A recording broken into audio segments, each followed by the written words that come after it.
दिल्ली, रात का वक्त। एक आदमी नंगे पैर सुनसान सड़क पर भागे जा रहा था और बार बार अपने पीछे मुड़ के देख रहा था, जैसे कोई उसका पीछा कर रहा हो। वो आदमी भागते भागते थक गया था, उसकी सांसें चढ़ने लगी थी, पर उसकी मौत के डर से वे बिना रुके भागे जा रहा था। उसके कपड़े फटे हुए थे, उसके शरीर पर जगह जगह कुछ जख्म भी लगे हुए थे, जिनसे हल्का हल्का खून निकल रहा था। वो आदमी भागते भागते अचानक से एक पत्थर उसके पैर से टकराने के कारण खुद को संभाल नहीं पाता और मुंह के बल रोड पर गिर जाता है, जिससे उसके सीने और पेट में भी जोर का झटका लगता है। तो उसे बहुत दर्द ज्यादा होने लगता है। वो आदमी खड़ा होने की कोशिश करता है, पर वो खड़ा नहीं हो पा रहा था। तभी वहां एक साथ 7 से 8 काली और महंगी गाड़ियां आके रुकी। उन गाड़ियों से उस रोड पर गिरे आदमी को चारों तरफ से घेर लिया और गाड़ी की हेडलाइट चालू रखी, जिससे उस आदमी की आंखों पर तेज रोशनी पड़ी। तो उसने अपने दोनों हाथों से अपनी आंखों को ढक लिया। तभी उन गाड़ियों में से बीच की एक गाड़ी से के पीछे डोर खुला। उसमें से एक 5'7" लंबा पतला फिगर निकला, जिसके चेहरे पर एक अजीब सा मास्क लगा हुआ था। उस शख्स ने एक लाइट फिटिंग ब्लैक जींस और ब्लैक शर्ट, उसके ब्लैक ओवरकोट, आंखों को ब्लैक सेट्स, एक हाथ में ब्रांडेड घड़ी, एक हाथ में काला धागा जिससे ताबीज बंधा था, पैरों में ब्लैक शूज पहने थे। उसकी आंखें बड़ी बड़ी और ग्रे कलर की थी।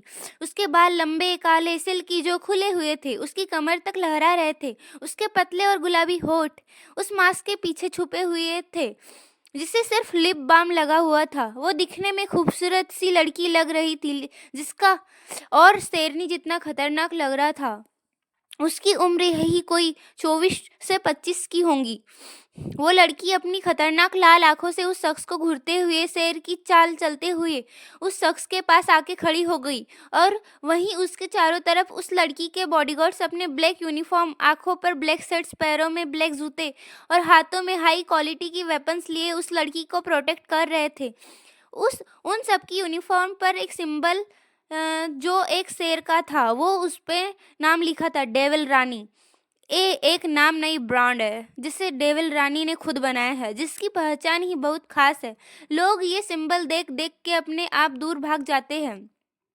कोई भी इस नाम से पंगा नहीं लेता। जहाँ कभी भी इस नाम के सिंबल लगा दिखा, लोग वहां से डर के अपनी जान बचा के भाग जाते हैं। यहाँ तक कि बड़े बड़े पॉलिटिशियन, नेता, पुलिस, बड़े बिजनेसमैन, व्यापारी, सब लोग इस नाम और सिंबल से बहुत दूर रहते हैं। कोई भूल से भी इसका नाम अपनी जुबान पर लेना पसंद नहीं करता। अगर ये नाम किसी के पीछे पड़ जाए तो उसकी पूरी जिंदगी, फैमिली, बिजनेस, सब कुछ रातों रात बर्बाद हो जाते हैं और जान से भी हाथ धो बैठते हैं।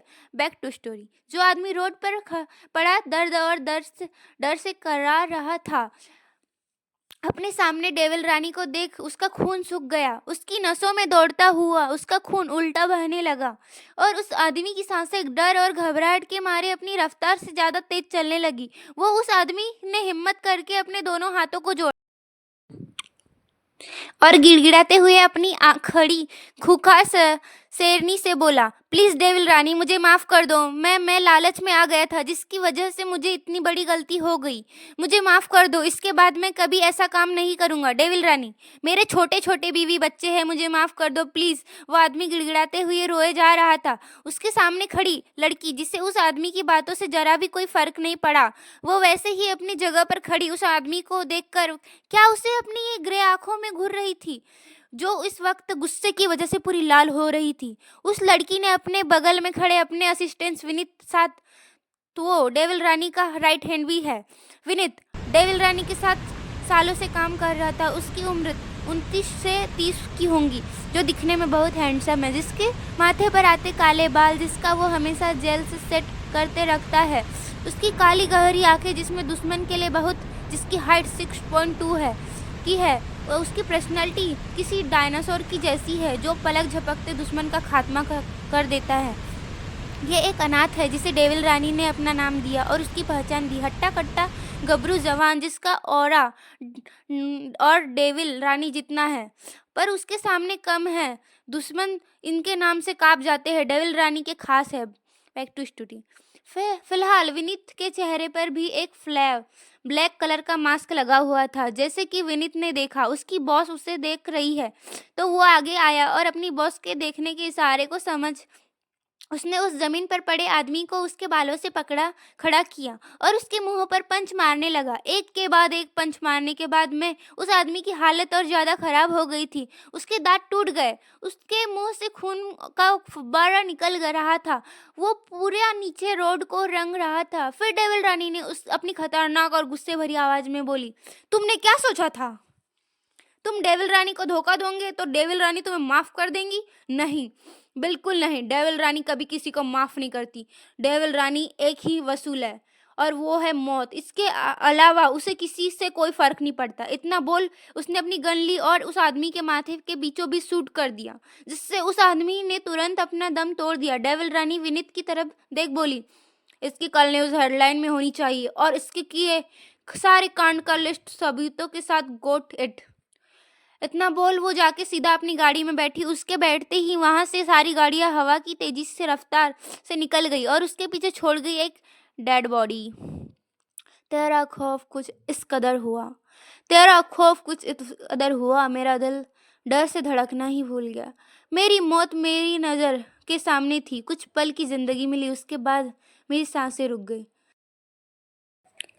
दिल्ली, रात का वक्त। डेविल रानी की गाड़ी आके एक पोर्स इलाके के बड़े से विला के सामने रुकती है। उस बड़े से गेट के नाम प्लेट पर बड़े बड़े वर्ड्स में लिखा था, केएस, मतलब कोहिनूर शेखावत। विनीत जल्दी से गाड़ी से निकला, पीछे का डोर खोलता है। डेविल रानी बड़े रौब से गाड़ी से बाहर आती है, बिना किसी पर ध्यान दिए उस विला के अंदर जाने लगती है। वहीं उसके पीछे विनीत भी चला रहा था। ये विला बाहर ही पोर्श एरिया में, जहाँ सिर्फ बड़े बड़े और रईस लोग रहते हैं। यहाँ दूर दूर कोई बस्ती नहीं है, अगर कुछ है तो सिर्फ जंगल। ये एरिया सिटी से थोड़ा दूर जंगल में बना हुआ है। यहाँ नॉर्मल लोगों का आना मना है। ये विला दिखने में बहुत सुंदर है। इसमें एक बड़ा गार्डन है, एक झील बनी है जिसके अंदर सुंदर सी लड़की का स्टेचू बना हुआ है, जिसके सिर पर एक मटकी रखी है, उसने होके पानी निकलता है। गार्डन में देसी विदेशी फूलों के पेड़, फल के अलग अलग तरह से पेड़ हैं। इस गार्डन की देखरेख करने के लिए यहाँ विदेशों से एक माली हायर किए गए हैं। इस विला के चारों तरफ सिक्योरिटी बाहर ही ज़्यादा टाइट है। इसमें सारे बॉडीगार्ड वेल ट्रेनर्ड है, जिसका बहुत ज़्यादा और ख़तरनाक ट्रेनिंग देके यहाँ तैनात किया गया है। शक्ल से ही दिखने में किसी दानव से कम नहीं लगते। सबकी नज़रें बात जैसी पैनी है। ये किसी को मारने से पहले एक सेकंड भी नहीं लगाते। इनको बॉस इम्पोर्टेंट है, बाकी किसी से कोई मतलब नहीं। विला जितना बाहर से खूबसूरत था, अंदर से भी उससे भी ज़्यादा खूबसूरत था। डेविल रानी विला के अंदर सीधा जाके लिविंग हॉल में रखे बड़े से व्हाइट कलर के सिंगल सोफे पर एक पैर पर दूसरा पैर रख के रानी की तरह बैठ जाती है। वहीं एक सोफे पर कुछ लोग पहले से ही बैठे डेविल रानी के आने का इंतजार कर रहे थे। जैसे ही डेविल रानी लिविंग हॉल में, वो लोग अपने आप ही अपनी जगह से खड़े होके डेविल रानी के आगे सर झुका लिया। डेविल रानी ने उनको एक नज़र भी नहीं देखा था, वो सीधा जाके अपनी जगह पर बैठ गई। तभी विनीत उन सबको बोला, आप लोग बैठ जाइए। विनीत की बात सुन सबने अपना सिर हिलाया और अपनी जगह पर बैठ गए। विनीत जाकर डेविल रानी के पीछे खड़ा हो गया। उन लोगों में एक ने अपने पास एक फाइल ली और डेविल रानी की तरफ बढ़ा दी, जिसे जल्दी से आगे आके विनीत ने पकड़ लिया उसे खोल के देखने लगा। उसने जैसे ही फाइल देखी और उसे पढ़ा, उसका ऑरा खतरनाक हो गया। उसने वो फाइल डेविल को दी और झुक के उसके कान में बोला, बॉस, ये हम ट्रैफिकिंग की परमिशन चाहते हैं हमसे। जिससे सुन डेविल रानी का पारा हाई हो गया, मुठ्ठियां कस गई, आंखें लाल होने लगी और उनका जबड़ा भीज गया।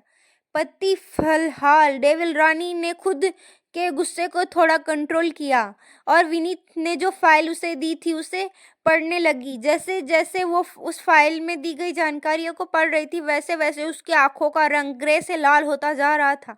एक वक्त ऐसा है कि उसकी आंख से खून की तरह लाल हो गई। डेविल रानी ने उस फाइल को बंद किया और उसके सामने बैठे लोगों को घूरने लगी, पर उन लोगों को नहीं पता चल रहा था क्योंकि डेविल रानी ने ब्लैक शर्ट्स लगा रखे थे। वो हमेशा ऐसे ही लोगों को सेमी मीटिंग बात किया करती थी ताकि कोई उसके इरादों को न जान पाए। अभी भी यही हो रहा था। डेविल रानी ने उस फाइल को टेबल पर जैसे ही रखा, सामने बैठे लोग में से एक शख्स उठा, जो एक लड़की थी जिसकी उम्र 25 से 26 की होंगी। वो दिखने में किसी मॉडल जैसी थी। उसने एक रेड कलर की शॉर्ट ड्रेस पहन रखी थी और उसकी थाई तक आ रही थी, और उसका डीप नेट फ्रंट से बहुत ज़्यादा था, जिससे उसका क्लीवेज साफ साफ दिखाई दे रहे थे। वो लड़की स्टाइल से उठी और डेविल रानी से थोड़ा डरते हुए बोली, डेविल रानी, हमने सोचा था हम ह्यूमन ट्रैफिकिंग दिल्ली और मुंबई से करें। यहाँ बहुत सी लड़की है जिससे हमें बहुत ज़्यादा प्रॉफिट मिलेगा और इसमें बहुत पैसा है। और फिर से इसके साथ ही हम ड्रग्स का काम भी स्टार्ट कर देंगे ताकि हमें को दोनों से प्रॉफिट डबल मिले। डेविल रानी जो अब तक अपने खतरनाक ऑरा में आ चुकी थी, वो उस लड़की की बात सुनते अपनी कड़क और खतरनाक आवाज में बोली, मिस लीना, क्या आपको पता है आप क्या करने का बोल रही है? मिस लीना, जो कोई और नहीं, वही लड़की है जो इतनी देर से डेविल रानी को बता रही ह्यूमन ट्रैफिकिंग के बारे में। मिस लीना बोली, जो डेविल रानी, मुझे पता है, अभी तो हमें आपकी परमिशन चाहिए। ये हमारे साथ इसमें काम करना चाहते हैं। इसके साइड में दो लोग बैठे थे जिसको पॉइंट करके मिस लीना बोली, डेविल रानी, ये मिस जॉन है और मिस्टर जॉन है और उनके भाई जॉनी है। ये लोग यहाँ से लड़कियाँ लेके जाएंगे और दुबई में जाके उनका सौदा करेंगे। मिस लीना की बात सुन के डेविल रानी शांति से लेकिन कठोरता बोली, मिस लीना, सुना है आप भी यही करती है, तो क्यों ना पहले आप ही उन लोगों के साथ दुबई जाके अपना सौदा करवा के देखो, वहाँ कैसा होता है, फिर मुझे बताना। जैसे ही डेविल रानी ये बोला, विनीत के होठ हल्के ऊपर की ओर मुड़े के और वहीं पास में खड़े बॉडीगार्ड अपना यह दबा के हंसने लगे और वहीं मिस लीना का पारा हाई हो गया। मिस लीना बोली, डेविल रानी, आपने मेरे बारे में ऐसी बात की थी, कैसे आपने मुझे ऐसे नहीं बोल सकती। वही साइड में बैठे जॉन और जॉनी मिस लीना को ऊपर से नीचे तक नजरों से देखने लगे। मिस लीना गुस्से से आग बबूला हो गई और गुस्से में चिल्ला के बोली, आप रानी हैं, इसका ये मतलब नहीं कि आप मेरे बारे में ऐसा कुछ बोलेंगी। उसकी तेज आवाज सुन विनीत गुस्से में कठोरता से मिस लीना से बोला, आवाज नीचे, वरना बोलने लायक नहीं रहेंगी। मिस लीना की रियलाइज होता है कि वो किसके सामने खड़ी होकर ये सब बोल रही है, तो उसने जल्दी से अपने सिर को झुकाया और बोली, आई एम सॉरी डेविल रानी, पर आप मेरे बारे में ऐसे कैसे बोल सकती है? डेविल रानी हल्का हंसते हुए बोली, तुम कर सकती हो और मैं बोल भी नहीं सकती। तुमने ये सोचा भी कैसे? मैं तुम्हें लड़कियों को बेचने की परमिशन दूंगी? और हाँ, एक बात, अगर मैंने सुना या मुझे पता चला कि तुम इस काम को मुझसे छुपा कर रही हो या किसी के साथ इन्वॉल्व हो, तो समझ जाना तुम्हारा आखिरी दिन होगा।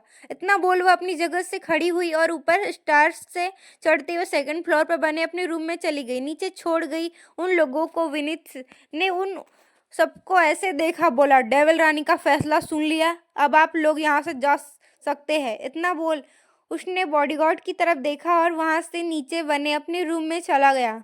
वहीं सब लोग अपनी जगह से उठे और बाहर की ओर जाने लगे, पर मिस लीना अपने मन में गुस्सा करते हुए बोली, डेविल रानी, बहुत उछल रही हो ना, एक दिन तुम्हारी ये गद्दी मैं तुमसे छीन के रहूंगी। देखकर इतना बोट कैट ऑक कर बोलकर इतना कैट वॉक करते हुए विला से बाहर निकल गई। Thank you. दिल्ली, अगली सुबह डेविल रानी रेडी होके डाइनिंग टेबल पर बैठी ब्लैक कॉफ़ी पी रही थी और वहीं उसके साथ विनीत भी बैठा था, ब्रेकफास्ट कर रहा था। डेविल रानी अपने फ़ोन को कुछ ईमेल्स चेक करते हुए विनीत से बोली, विनीत, रिया और मुकुल को आने को बोलो जल्दी यहाँ। विनीत यस बॉस बोल के अपना ब्रेकफास्ट फिर विनीत डेविल रानी से बोलता है, बॉस, आज हमें मूनलाइट कैफ़े में एक मीटिंग अटेंड करनी है।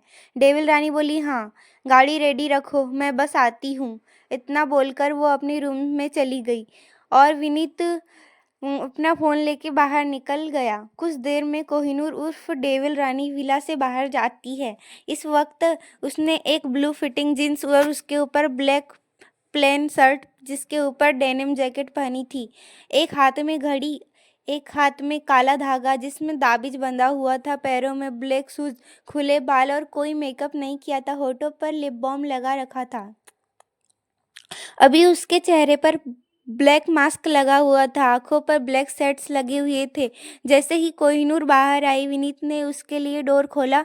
वो जाके अंदर बैठ गई और अपना लैपटॉप ओपन करके उसमें कुछ काम करने लगी। आप सोच रहे होंगे कोहिनूर क्यों बोल रही हूँ, तो बताती हूँ। इस उनका रियल नाम और बिजनेस वर्ल्ड में सब इनको कोहिनूर के नाम से जानते हैं। कोहिनूर शेखावत मतलब केएस डेविल रानी है। इनको सब अंडरवर्ल्ड में जानते हैं। बड़े बड़े माफिया गैंग और बड़े बड़े पॉलिटिशियन सब इनको डेविल रानी जानते हैं।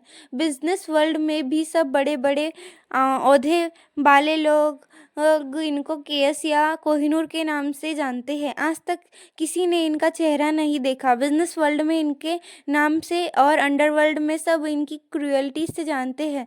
अब हम कहानी में आगे बढ़ते हैं। केएस का काफिला थोड़ी देर में मूनलाइट कैफे पहुंच जाता है।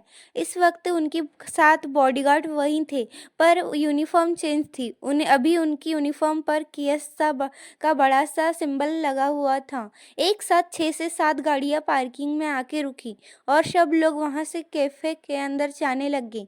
वहां केएस के बॉडीगार्ड को देख के सब समझ गए थे कि आज केएस आने वाली है। बॉडीगार्ड ने कोहिनूर को पूरा कवर कर रखा था, उसके लिए आगे रास्ता भी क्लियर कर रहे थे। जैसे ही कोहिनूर कैफे के अंदर गई, वहां का मैनेजर भागते हुए कोहिनूर के सामने आके खड़ा हो गया और अपना सिर झुकाते हुए ग्रीट किया। फिर उसे अपने साथ आने को बोल आगे चलने लगा। कुछ ही देर में एक वीआईपी एरिया के प्राइवेट रूम में बाहर खड़े थे। उस मैनेजर ने जल्दी से उस प्राइवेट रूम का डोर खोला और साइड हो गया।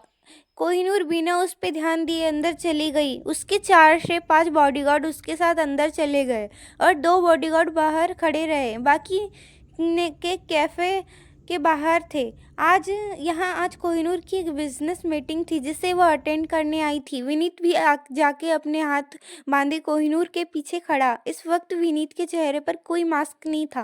कुछ देर में मैनेजर कुछ लोगों के साथ अंदर आता है। ये भी बिजनेसमैन थे जिनके साथ कोहिनूर को मीटिंग करनी थी। वो सब अंदर आके पहले तो केएस उर्फ कोहिनूर को हेलो बोला।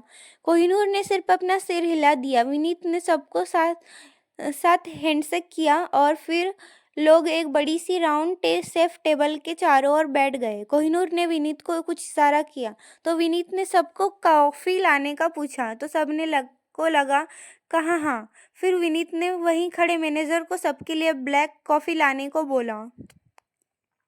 मैनेजर वहां से चला गया और फिर मीटिंग स्टार्ट हुई। ये मीटिंग एक बड़े मॉल का प्रोजेक्ट था जिसमें सब कोहिनूर के साथ पार्टनरशिप करना चाहते थे। यहाँ 3 पार्टी आई थी, एक राठौर कंपनी से, एक आहूजा इंडस्ट्री से और एक सिन्हा ग्रुप से। ये सब केएस इंडस्ट्री के साथ अपनी पार्टनरशिप करके अपने आप को ऊंचाई तक लाना चाहते थे।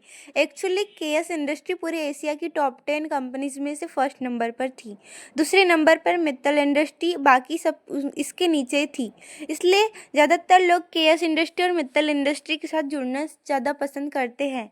अभी मीटिंग और आगे बढ़ाते हैं। ये कुछ देर में उनकी मीटिंग आगे बढ़ती है। वो तीनों कंपनी अपनी अपनी प्रोजेक्ट्स कोहिनूर को दे रहे थे और कुछ देर बाद कोहिनूर ने सबकी तरफ देख के अपनी रोबीली आवाज़ में कहा, मैंने आप सबकी प्रेजेंटेशन देखी और समझी है, पर इसके लिए मुझसे कल तक का वक्त दीजिए। उसके बाद ही मैं बता सकती हूँ आप सबका मौका देना चाहिए या फिर किसी और एक को। सबने कोहिनूर की बात पर हामी भरी और कुछ देर में उसकी मीटिंग खत्म हुई और सब वहाँ से बाहर चले गए। अब बस कोहिनूर, विनीत और उसके बॉडीगार्ड ही वहाँ बचे थे। कोहिनूर एक नज़र विनीत को देखा, फिर उससे उनसे बोली, विनीत तुम्हें क्या लगता है हमें ये प्रोजेक्ट इन तीनों में साथ करना चाहिए फिर किसी एक के? विनीत बोला, बॉस आप सबसे अच्छे से जानती है, आप जो भी करेंगी वो अच्छा ही होगा। विनीत की बात सुन कोहिनूर बोली, तुम नहीं सुधर सकते। विनीत हल्का मुस्कुराते बोला, बॉस जब तक आप हैं तब तक मैं ऐसा ही ठीक हूँ, मुझे सुधरने की ज़रूरत नहीं है। फिर थोड़ी देर में वो वहाँ सब कैफे से निकल गए और केस इंडस्ट्री जा रहे थे। तभी रास्ते में कुछ गाड़ियों ने उनका रास्ता रोक लिया और फायरिंग करना शुरू कर दिया। जैसे ही ऐसा विनीत बोला, बॉस आप गाड़ी से बाहर मत निकलना, मैं हम देखते हैं किसमें इतनी हिम्मत हुई कि केस पर हमला किया। इतना बोल विनीत और सारे बॉडीगार्ड उन पर गोलियां बरसाने लगे, पर सामने ज़रूरत से ज़्यादा लोग थे, जिसकी वजह से जो को लोग कोहिनूर की गाड़ी को घेर के खड़े थे वो थोड़ा उससे दूर हो गए और फायरिंग करने लगे। तभी कुछ लोग मौका देख कोहिनूर की तरफ आने लगे। जैसे कोहिनूर ने देखा सामने वाले उन पर भारी पड़ रहे, तो कोहिनूर ने अपनी कमर के पीछे से गन निकाली और अपनी विंडो का शीशा नीचे कर उन सब पर शूट करने लगी। जैसे ही कोहिनूर ने शूट किया, वो लोग उसकी तरफ आ रहे थे, वो छुपने लगी। कोहिनूर का निशाना एकदम सटीक था, वो सबको गन से उड़ाते जा रही थी। फिर एकदम से कोहिनूर ने अपनी साइड का डोर खोला और गाड़ी से बाहर निकल गई और दे दनादन शूट किए जा रही थी। पर तभी एक जो कोहिनूर के पीछे एक पेड़ के सहारे से खड़ा था, उसने कोहिनूर पर निशाना लगाया। बाकी सब अभी शूट करने में बिजी थे। विनीत को पता तो कोहिनूर मानने वाली नहीं है, इसलिए वो भी उसके थोड़ी दूरी पर खड़ा होकर शूट कर रहा था। किसी को का भी ध्यान उस तरफ नहीं गया जहां एक आदमी के पीछे कोहिनूर पर निशाना साधे खड़ा था। जैसे ही उसने गोली चलाई, वो गोली सीधी कोहिनूर के कंधे पर आके लगी। वो कोहिनूर को गोली लगते ही वो पलटी कि उससे दूसरी गोली भी उसके सीने पर लगी। जैसे ही ये हुआ, विनीत जोर से चिल्लाया, बॉस! इतना बोलते ही उसने जहां आदमी खड़ा था उस पे शूट करने लगा। वो आदमी वहीं ढेर हो गया। विनीत भाग के कोहिनूर के पास आया, तब तक कोहिनूर जमीन पर गिर गई थी। विनीत ने आके जल्दी से उसका सिर अपनी गोद में रखा और चिल्लाते हुए बॉडीगार्ड ये बोला, बॉस को जल्दी हॉस्पिटल लेके जाना होगा, जल्दी रास्ता क्लियर करो, कोई भी बचना नहीं चाहिए, जो बचे उसे पकड़ के हेल्थ चेम्बर में लेके जाना। सारे बॉडीगार्ड विनीत की बात सुनते ही धुआंधार और तेज फायरिंग करने लगे। कुछ ही मिनटों में उन सबके सामने सभी को मार दिया था। विनीत ने जल्दी से कोहिनूर को अपनी बाहों में उठाया और बॉडीगार्ड ने जल्दी डोर खोला। विनीत ने कोहिनूर को सीट पर लिटा दिया, सबको गाड़ी में बैठने का बोला और कुछ ही देर में सब गाड़ियां हॉस्पिटल के लिए निकल गई। विनीत ने जल्दी से दिल्ली के सबसे बड़े हॉस्पिटल मित्तल हॉस्पिटल में कॉल करके इन्फॉर्म कर दिया था और कुछ देर में उनकी गाड़ियां मित्तल हॉस्पिटल के बाहर खड़ी थी। दिल्ली मित्तल हॉस्पिटल। विनीत कोहिनूर को लेके हॉस्पिटल के बाहर आ गया था। वहाँ already ward boy, nurse, doctor खड़े उनका ही इंतजार कर रहे थे। विनीत ने जल्दी से कोहिनूर को गाड़ी से बाहर निकाला और स्ट्रेचर पर लिटा दिया। कोहिनूर के कपड़े खून से सने हुए थे। ये खून पानी की तरह बह रहा था। उसके कंधे और सीने पर गोली लगी हुई थी, जिस वजह से इस वक्त कोहिनूर का ब्लड लॉस होने की वजह से बेहोश हो गई थी। उसके चेहरे पर मास्क अभी भी लगा हुआ था। पूरे हॉस्पिटल में हंगामा मच गया था। एकदम से जैसे ही लोगों, मरीजों, डॉक्टर, नर्स, वार्ड बॉय को पता चला कि केएस मित्तल हॉस्पिटल आ रही है, सब उसे देखने के लिए भीड़ लगाने लगे। पर विनीत ने बॉडीगार्ड को सख्त ऑर्डर दिया था कि कोई भी बॉस के पास न पहुंच पाए। सब लोग जल्दी से कोहिनूर को ऑपरेशन थिएटर में लेके चले गए। हॉस्पिटल के बाहर से अंदर तक कोहिनूर के बॉडीगार्ड ही बॉडीगार्ड लगे हुए थे। पूरे हॉस्पिटल को इस वक्त चारों तरफ से घेरा रखा था। विनीत कोहिनूर के साथ ऑपरेशन थिएटर तक साथ में गया और डॉक्टर को सख्त वार्निंग दी थी कि उसका मास्क नहीं हटना चाहिए, वरना तो सबकी लाश बना देगा। सारे डॉक्टर्स ने विनीत की बात पर हामी भरी और उसे एश्योर किया कि जैसा वो चाहते हैं वैसा ही होगा।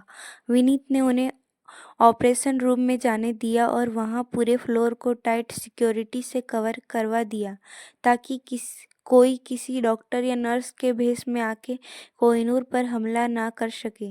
वहीं हॉस्पिटल में यहाँ का इंचार्ज और हेड डॉक्टर और प्रेसिडेंट डॉक्टर रणविजय मित्तल है।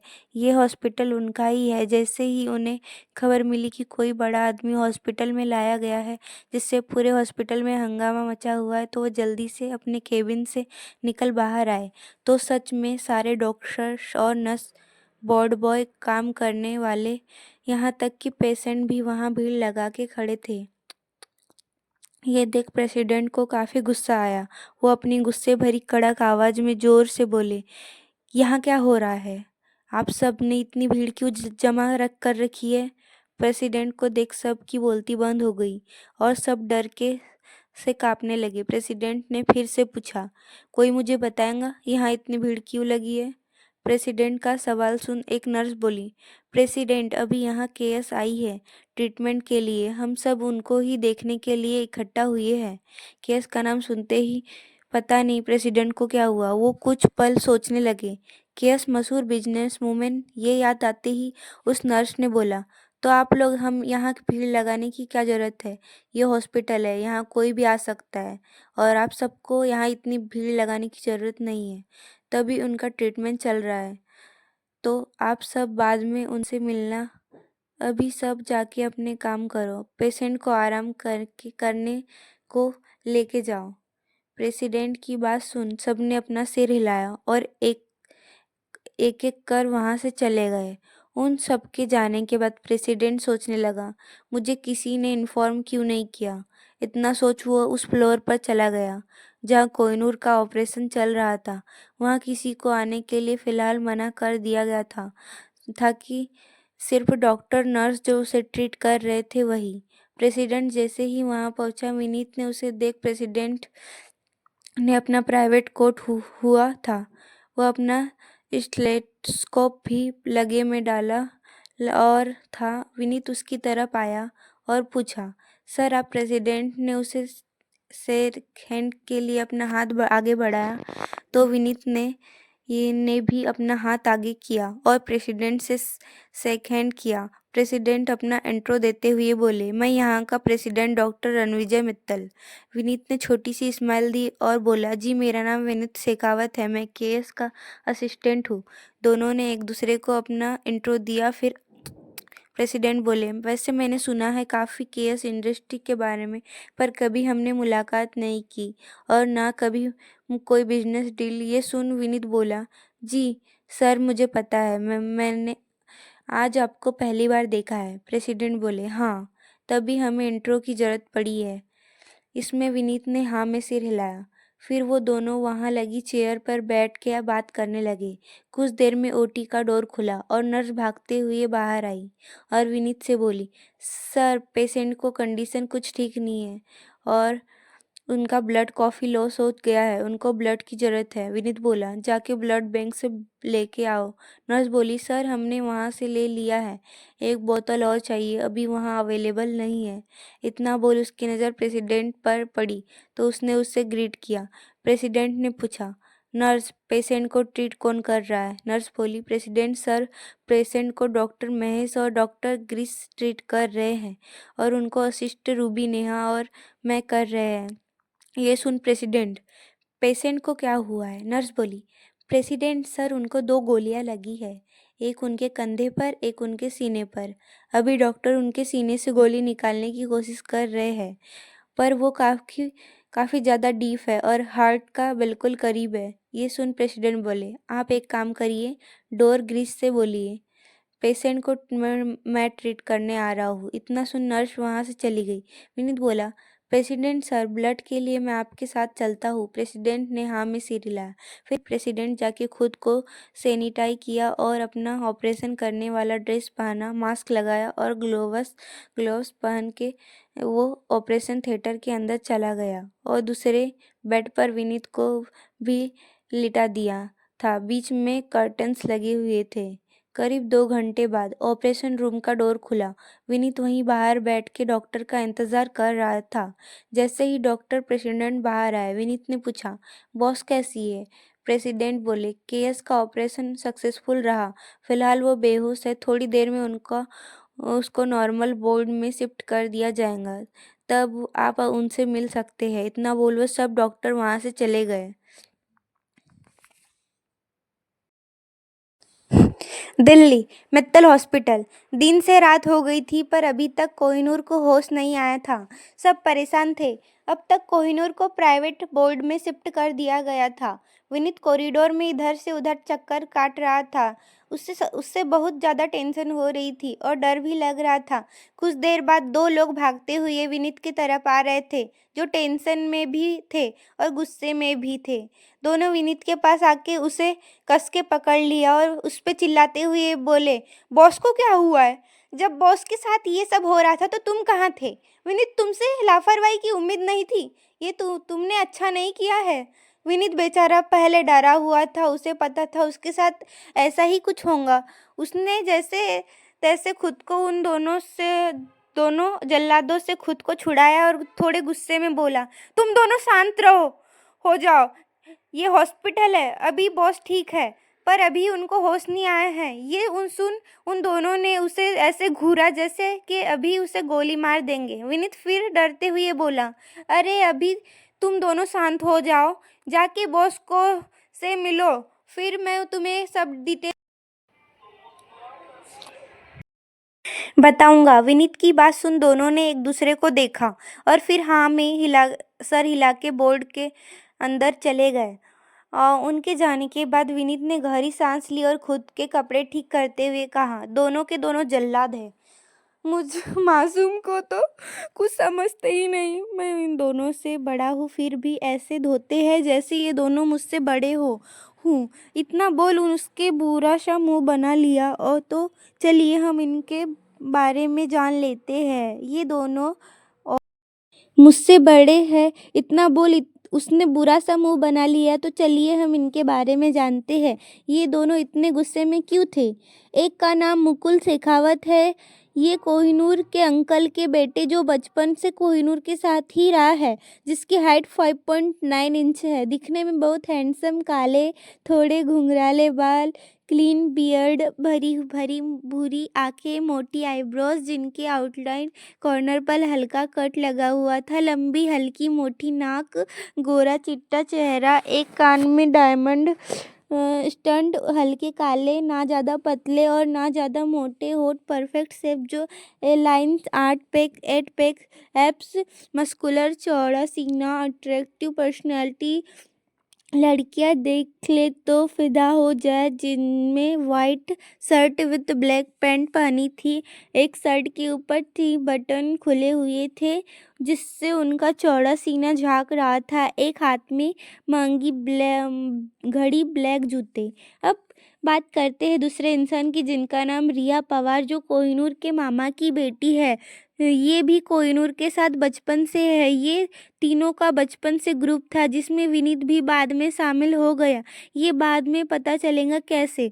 अभी रिया की बात करते हैं। रिया की हाइट 5.4 इंच है, जिस दिखने में बिल्कुल सिंड्रेला जैसी है। मीडियम साइज की ब्राउन आंखें, लंबी पलकें, मोटी आईब्रोज, ऊंचा माथा, ब्राउन सिल्की लंबे बाल जो कमर तक लहरा रहे थे, चबी चिक्स, छोटी पतली नाक जिनके नोचपिन पर पहना हुआ था, इतने पतले गुलाबी होठ, लंबी पतली सुराहीदार गर्दन, पतला और परफेक्ट फिगर, जिसने अभी black crop top denim jeans पहन रखी थी, गले में स्कार्फ था और डेनिम की एक जैकेट पहन रखी थी। एक हाथ में महंगी घड़ी और एक हाथ में सिल्वर कलर की चूड़ियाँ, कानों में डायमंड के छोटे टॉप्स और पैरों में ब्लैक जूते पहन रखे थे।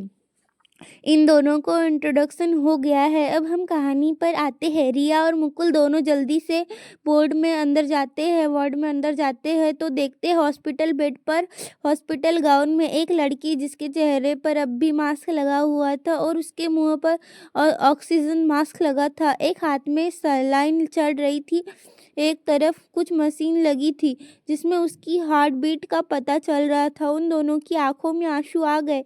ये उस लड़की को ऐसे चुपचाप देख, बेड पर लपेट देख, वो दोनों धीरे धीरे चल के उस लड़की के बेड के पास आए और उसके करीब खड़े होके उसे देखने लगे। दोनों की आंखों में आंसू बह रहे थे। रिया ने अपने बगल में खड़े मुकुल को हक कर लिया और रोती हुई ये बोली, मुकुल देखो ना, ये ऐसे क्यों सो रही है, इसे बोलो ताकि ये उठे और मुझसे बात करे। कुछ ना सही मुझे डांटे, कम से कम इसकी आवाज़ तो सुनने को मिलेगी। मुकुल भी रिया के लगे रोते हुए बोला, रिया तुम चुप हो जाओ, देखना दी जल्दी ही उठ जाएंगी। हम दोनों को ऐसे रोते देख वो तो हमें बहुत डांटेंगी। रिया और मुकुल दोनों ही एक दूसरे को दिलासा दे रहे थे जबकि दोनों ही रो रहे थे। तभी बोर्ड में प्रेसिडेंट आते हैं और इन दोनों को ऐसे रोते देख वो हल्का खांसते हुए बोले, एक्सक्यूज मी, आप दोनों इनके कौन हो और ऐसे क्यों रो रहे हो? जैसे ही रिया और मुकुल को अपने पीछे किसी की आवाज़ आई, उन दोनों के पीछे मुड़ के देखा तो वहाँ प्रेसिडेंट अपना डॉक्टर का कोट पहने और हाथ में स्टेथोस्कोप पकड़े उन्हीं को देख रहे थे। उन दोनों ने जल्दी से अपनी आंखों से आंसू पोंछे और प्रेसिडेंट के पास जाके बोले, आप डॉक्टर हैं? प्रेसिडेंट ने हाँ में सिर हिलाया और मुकुल बोला, फिर हमारी दी को जल्दी चेक करो, उनको अभी तक होश क्यों नहीं आया। प्रेसिडेंट अब समझ गया कि ये दोनों केस के छोटे भाई बहन हैं। प्रेसिडेंट अपनी शांत आवाज में बोले, आप दोनों फिक्र मत करो, अभी वो खतरे से बाहर है और कुछ देर में उनका होश भी आ जाएगा। तब तक आप बाहर वेट कीजिए, मुझे इनका चेकअप करना होगा। रिया मुकुल दोनों ने हाँ में सिर हिलाया और एक नज़र बेड पर लेटी कोहिनूर को देख दोनों बोर्ड से बाहर चले गए। उन दोनों को देख के जाने के बाद प्रेसिडेंट पहले लगी मशीन में कोहिनूर की हार्ट बीट चेक की, उसके बाद लाइन चेक करते लगे। सब कुछ चेकअप करने के वो जैसे ही प्रेसिडेंट ने कोहिनूर का हाथ पकड़ा उसकी नब्ज चेक करने के लिए, तभी कोहिनूर ने दम से प्रेसिडेंट के हाथ को कस के पकड़ लिया। उसे अभी पूरी तरह से होश नहीं आया था। उसे लगा जैसे कोई उसके करीब हो और उसे खतरा हो, तो उसने बिना आंखें खोले ही प्रेसिडेंट का हाथ कसकर पकड़ लिया, जिससे प्रेसिडेंट एकदम से हक्का बक्का रह गए। उन्हें कुछ समझ नहीं आया कि अचानक ऐसा क्यों हुआ। फिर उन्होंने कोहिनूर को देखा जिसकी पलकें हल्की फड़फड़ा रही थी। वो अपनी गर्दन को मुंह करने की कोशिश कर रही थी। कोहिनूर ने अभी तक प्रेसिडेंट के हाथ को नहीं छोड़ा था और प्रेसिडेंट ने भी कोशिश नहीं की, क्योंकि वो उसे होश में आता हुआ देख रहे थे, इसलिए उन्होंने अपना हाथ छुड़ाने की कोशिश नहीं की। कुछ देर बाद जैसे ही कोहिनूर की आंखें खुली, उसकी नज़र सबसे पहले ऊपर वाइट सीलिंग पर गई। उसके मुंह पर अभी भी ऑक्सीजन मास्क लगा हुआ था। फिर उसने अपनी नज़रें बोर्ड में चारों तरफ घुमाई तो उसे समझ आया कि अभी वो हॉस्पिटल में है। फिर उसने अपने साइड में देखा जहां प्रेसिडेंट खड़े उसे ही देख रहे थे। कोहिनूर ने अपने बगल में खड़े किसी अनजान शख्स को देख उसकी आंखें डार्क हो गई, पर जैसे ही उसके नीचे से ऊपर तक देखा वो समझ गई कि ये डॉक्टर है। कोहिनूर की नज़र जैसे ही प्रेसिडेंट के फेस पर एक पल को कोहिनूर बस उसने देखती ही रह गई, प्रेसिडेंट को देखती ही रह गई। दिल्ली, रात का वक्त, मित्तल हॉस्पिटल। कोहिनूर के बोर्ड में प्रेसिडेंट ने जैसे ही कोहिनूर की नब्ज चेक करने के लिए उसकी कलाई पकड़ी, वैसे ही कोहिनूर ने एकदम से प्रेसिडेंट की कलाई पकड़ ली, वो भी बहुत कस के। ऐसा होते ही प्रेसिडेंट की नज़र कोहिनूर ने फड़फड़ाती पलकों पर गई जो हल्की हल्की हिल रही थी। एक्चुअली कोहिनूर को हल्का होश आ गया था, तो उसे लगा कोई दुश्मन है जो उसे नुकसान पहुंचाने की कोशिश कर रहा है, इसलिए उसने बिना अपनी आंखें खोले किसी की प्रेजेंस को महसूस कर उसके पटक से सामने वाली कलाई को पकड़ ली। इस पे प्रेसिडेंट ने कोई ऑब्जेक्शन नहीं किया, क्योंकि उन्होंने कोहिनूर के बारे में थोड़ा बहुत सुन रखा था, क्योंकि कोहिनूर एक सक्सेसफुल बिजनेस वुमेन थी और डॉक्टर रणविजय मित्तल से एकदम आगे थी। मतलब पहले तो नंबर 1 पर, इसलिए भी कोहिनूर काफ़ी फेमस थी, पर किसी ने उसे देखा नहीं था। ये भी एक अफवाह थी कि केएस दिखने में सुंदर नहीं, इसलिए वो दुनिया का अपना चेहरा नहीं दिखाती है।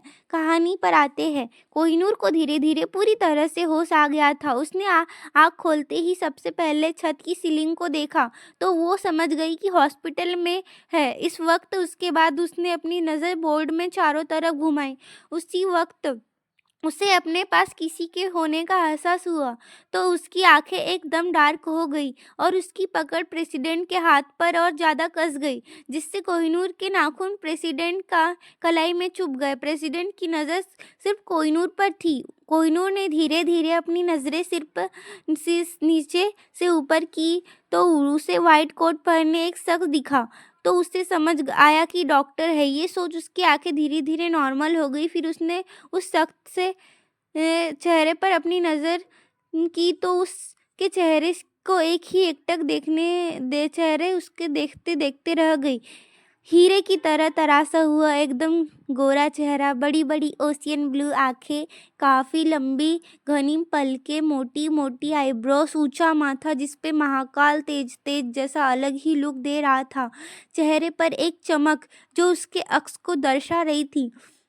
आधे माथे को चूमते काले सिल्की बाल, लंबी तीखी पतली नाक, परफेक्ट जो लाइन, हल्की बियर्ड, पतले गुलाबी होठ, 6.3 इंच लंबाई, अट्रैक्टिव, मस्कुलर, सख्त चौड़ा सीना, 8 पैक, हैंडसम नेस ऐसी कि आपको दीवाना कर दे। कोई अगर नज़र भर एक बार देख ले तो उसे कभी भूल नहीं सकता, और इतना खतरनाक कि अच्छे अच्छों की पतलून खिली कर दे।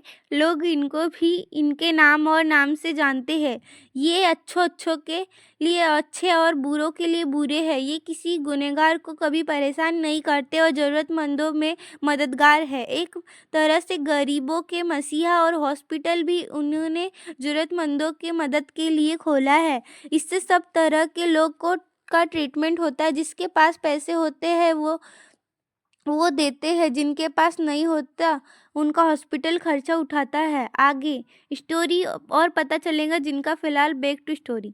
कोहिनूर एकटक बस प्रेसिडेंट के चेहरे को देखने लगी। उसने अपनी पलकें तक नहीं उठाई झपकाई। ये पहली बार था जब कोहिनूर की नज़र किसी पर इस तरह से टिकी हो, वरना आज तक कोहिनूर ने किसी को नज़र भर कर देखा तक नहीं। जब काफ़ी देर तक कोहिनूर ने अपनी नज़रें प्रेसिडेंट से नहीं हटाई और ना ही अपना हाथ से प्रेसिडेंट के हाथ को छोड़ा, तो प्रेसिडेंट अपना गला खराशने लगी, जिससे कोहिनूर अपने होश में आई और अपनी नज़रें प्रेसिडेंट से हटाई। फिर उसने इधर उधर देखा। जब कोई नहीं दिखा तो उसने अपने हाथ को ऊपर उठाने लगी, तो जिससे उसकी सलाइन लगी थी। एकदम हाथ ऊपर उठाने से उसने दर्द हुआ, जिसका कोहिनूर के मुंह से हल्की सिसकी निकली, और उसने घूर के अपने उस हाथ को देखा। फिर उसने अपने दूसरे हाथ को ऊपर उठाया तो साथ में प्रेसिडेंट का हाथ भी ऊपर हुआ। ये देख कोहिनूर को थोड़ा अजीब लगा। उसने तुरंत ही प्रेसिडेंट के हाथ को छोड़ दिया। फिर उसने अपने हाथ में ऑक्सीजन मास्क को हटा दिया। प्रेसिडेंट कोहिनूर की हरकत देख रहा था कि कैसे वो खुद से खुद सब कर रही है। दर्द होने पर रोने की वजह अपने हाथ को ही घूर रही थी, और बाद में दूसरे हाथ से खुद का ऑक्सीजन मास्क निकाला, और प्रेसिडेंट उसके पास ही खड़ा था। उससे भी बोल सकती थी पर उसे पूरी तरह इग्नोर कर दिया। जब कोहिनूर ने अपना मास्क हटा दिया तो अपनी शांत मगर कठोर आवाज़ में प्रेसिडेंट से बोली, आप यहाँ के डॉक्टर हैं क्या? प्रेसिडेंट ने कोहिनूर के सवाल का जवाब बहुत ही पोलाइट तरीके से दिया। जी हाँ, मैं यहाँ का डॉक्टर हूँ, और आप यहाँ फ़िलहाल एक पेशेंट है। प्रेसिडेंट की बात सुन कोहिनूर ने कोई जवाब नहीं दिया। फिर उसने सवाल किया, मुझे डिस्चार्ज कब तक मिलेगा? प्रेसिडेंट बोला, अभी आपका बेड रेस्ट की बहुत ज़्यादा ज़रूरत है। आपको 2 गोली लगी थी, एक शोल्डर पर और एक सीने के बिल्कुल नज़दीक, जिससे आपका काफ़ी ज़्यादा ब्लड लॉस हुआ था। रिकवरी होने में टाइम लगेगा। आपको कम से कम 2 दिन तक यहाँ रहना होगा अगर आप घर में प्रॉपर बेड रेस्ट करो तो, वरना मैं आपको यहाँ पूरे 1 वीक रहना पड़ेगा। प्रेसिडेंट की बात सुन कोहिनूर ने कुछ नहीं कहा, और फिर उनसे एक नज़र देख बोली, बाहर जो लोग हैं उनको अंदर भेजो। इतना बोल उसने अपने चेहरे दूसरी तरफ घुमा लिया। इसका मतलब साफ था कि अब उसे कोई बात नहीं करनी थी। प्रेसिडेंट को भी कोई मतलब नहीं था, और वैसे भी वो लड़कियों से कम बात करते थे, और जब तक इम्पोर्टेंट ना हो।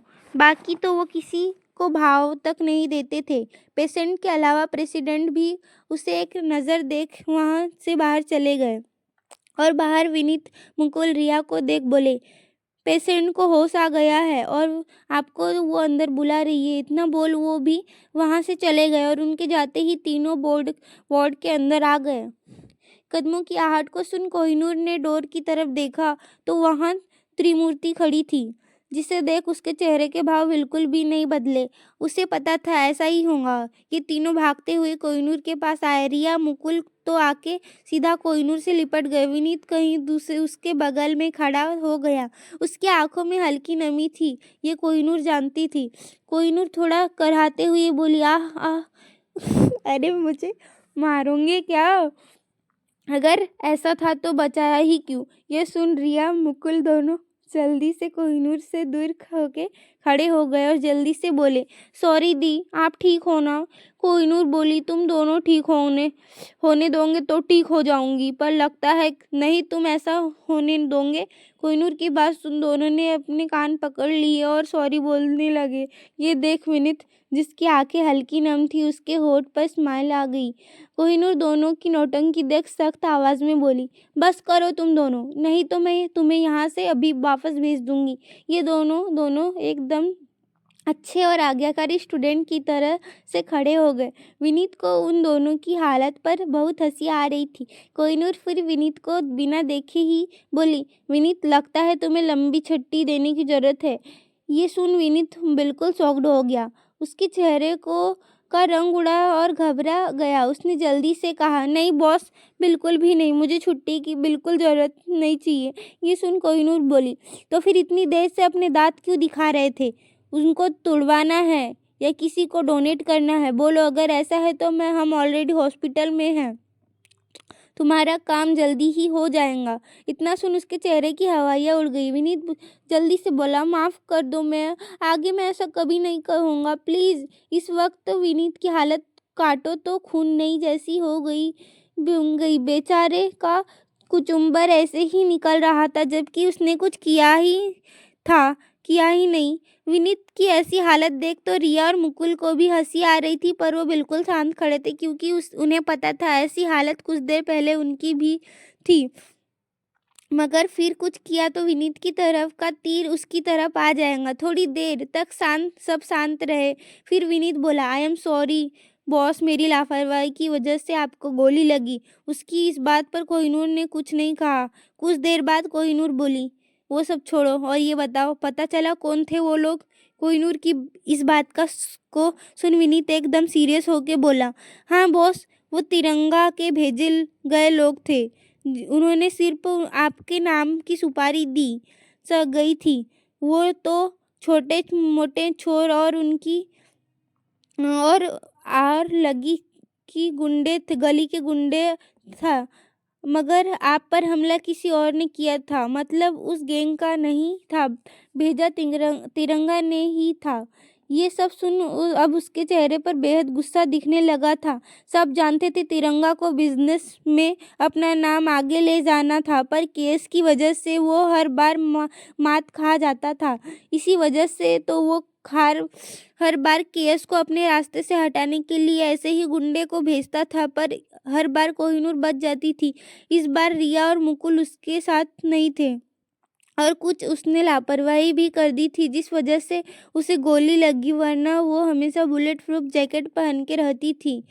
उस पे आए दिन हमले होते रहते थे।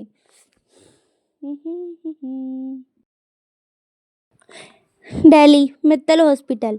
कोहिनूर इस वक्त इंजेक्शन की वजह से गहरी नींद में सो रही थी। उसके सामने लगे सोफे पर रिया सो रही थी। मुकुल विनीत के साथ बाहर था। सिक्योरिटी गार्ड भी अपनी बाज सी पैनी नजरों से अपनी ड्यूटी कर रहे थे। आधी रात को इस वक्त सब थोड़ी बहुत नींद की झपकी ले रहे थे। पूरे फ्लोर पर रात का सन्नाटा पसरा हुआ था। तभी कोई छुपते छुपाते कोहिनूर के बोर्ड में दाखिल होता है और जाके कोहिनूर के पास बैठ जाता है और एक कोहिनूर को देखने लगता है। इस वक्त उसकी आंखें नम थी। उस शख्स ने प्यार से कोहिनूर के सिर पर हाथ फेरा, फिर उसके माथे को चूमा और कुछ देर रुका कि वो शख्स जैसे आया था वैसे ही चला गया। सुबह का वक्त, डॉक्टर कोहिनूर को चेकअप करने आए थे। इस वक्त ये कोई दूसरा डॉक्टर था, इसलिए कोहिनूर उस डॉक्टर को बस एकटक घूर रही थी। उस डॉक्टर को भी बहुत अजीब लग रहा था और कोहिनूर की आंखों को देख उसे भी डर लग रहा था। उस डॉक्टर को समझ नहीं आ रहा था कि उसने कौन सी गलती कर दी जो केस उसे ऐसे घूर रही है। उस और उसकी हिम्मत भी नहीं थी हो रही थी कि कोहिनूर से पूछने। बेचारा डॉक्टर जल्दी से अपना काम करके उस बोर्ड में से जाने लगा, पर तभी उसके कानों में एक कठोर आवाज़ पड़ी जो ऑब्वियसली कोहिनूर की थी। अपने डॉक्टर अपनी जगह पर खड़ा से कांपने लगा। उस पे पलटा नहीं जा रहा था। उसका गला सूखने लगा। जब उसने कोई प्रतिक्रिया नहीं दिखाई तो कोहिनूर फिर एक बार बोली, डॉक्टर। फिर से आवाज आई उसकी। प्रकाश सिंह जल्दी से कोहिनूर की तरफ घूमे और अपना सिर झुकाते हुए ये तो तय बड़ी मुश्किल से बोले। जी केस डॉक्टर के जी बोलने पर कोहिनूर बोली, कल जो मेरा ट्रीटमेंट कर रहे थे वो कौन थे? आज वो डॉक्टर यहाँ क्यों नहीं आए? कोहिनूर की बात सुन डॉक्टर सिंह बोले, केएस कल प्रेसिडेंट ने आपको ट्रीट किया था। उनका नाम रणविजय मित्तल है और वो इस हॉस्पिटल के ओनर और प्रेसिडेंट है। वो एक बड़े सर्जन भी है। यहाँ के सारे डॉक्टर्स के हेड भी वो अभी इसलिए नहीं आई क्योंकि वो अभी ऑपरेशन थिएटर में उन्होंने मुझे आपका चेकअप करने भेज दिया।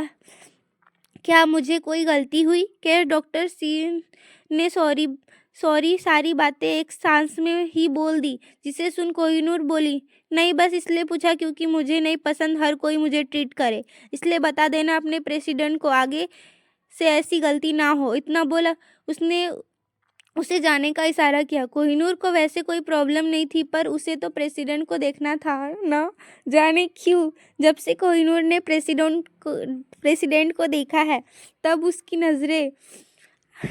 उसकी आपको सामने से प्रेसिडेंट की ओशियन ब्लू आंखें ही दिख रही थी और अब कोहिनूर को उन आंखों की रियलिटी में देखना है।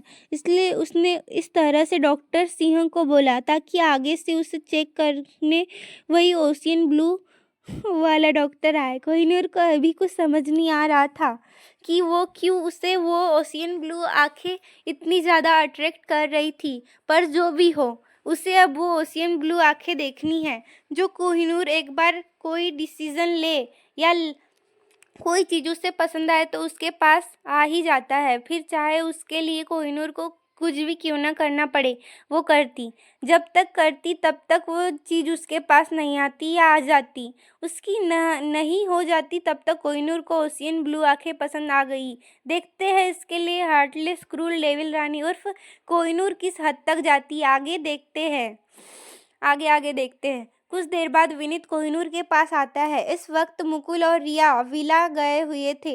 विनीत ने आके सबसे पहले कोहिनूर को मॉर्निंग विश की, फिर उसके सामने खड़ा होके बोला, बॉस उस तिरंगा ने हमारे कुछ क्लाइंट को अपनी तरह कर लिया है और जो हमारा माल को प्रोजेक्ट है उसके बारे में गलत अफवाह फैला रहा है, जिससे हमारा प्रोजेक्ट कमज़ोर पड़ जाए और कोई उसमें हमारे साथ काम ना कर पाए। कोहिनूर विनीत की पूरी बात सुन के बोली, मुझे किसी की इन्फॉर्मेशन ला के दो, इसका इलाज उसके बाद करते हैं। विनीत जी बॉस बोल के उसकी इन्फॉर्मेशन चाहिए। कोहिनूर सपाट लहजे में बोली, डॉक्टर रणविजय मित्तल की। ये सुन बेचारा विनीत बेहोश होने वाला था।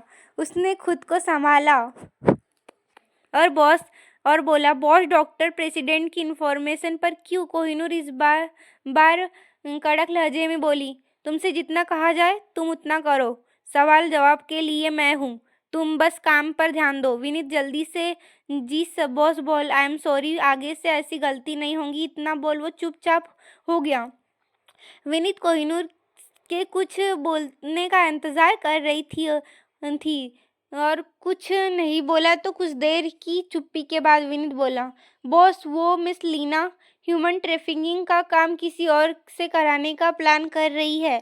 वो बैक पर रहेंगी और ऑर्डर देंगी, बाकी का काम कोई और करेगा। ये सुन कोहिनूर के जबड़े कस गए। उसने हाथ की मुट्ठी बनाई तो उसके शरीर में दर्द की लहर दौड़ गई। उसने कस के अपनी आंखें बंद कर ली।